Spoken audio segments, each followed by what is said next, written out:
যান্ত্রিক নগরীর হতাশা আর বিচ্ছিন্নতা বোধে বেঁচে থাকার গ্লানি থেকে জীবনের যবনিকা টেনেছেন রাজধানীর এক দম্পতি। স্বজনদের উদ্দেশ্যে অভিমানে লিখে গেছেন চিঠিও। শনিবার রাজধানীর ওয়ারির একটি ভাড়া বাসা থেকে তাদের মরদেহ উদ্ধার করেছে পুলিশ। দয়া করে আমাদেরকে কোনো সরকারি কবরস্থানে পাশাপাশি কবর দিয়ে দিবেন, ভাইয়ের কাছে অথবা গ্রামের বাড়িতে দিবেন না। মাহিদ যাতে ওর চাচ্চুর মৃত্যুর খবর না পায়। এভাবেই চিরকুটে কথাগুলো লিখে গেছেন মুইদ আইরিন দম্পতি।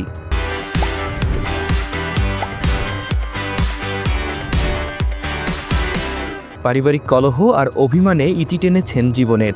রাজধানীর ওয়ারি থানার পুলিশ হেয়ার স্ট্রিটের জমজম টাওয়ারের একটি বাসায় থাকতেন দুজনে। জানা যায়, স্বজনদের ছেড়ে নিরালায় বেছে নিয়েছিলেন ছোট্ট এক কামরাকে। শেষ কটা দিন সংযোগের বাইরে ছিলেন দুজনে।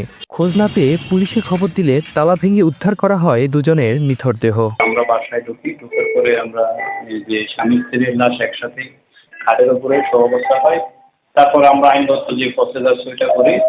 তবে কে কিভাবে আত্মহননের পথ বেছে নিলেন দুই সুখ দুঃখের সঙ্গী তা এখনো অজানা। আতিক মেজবা লগ্ন, ডিবিসি নিউজ, ঢাকা।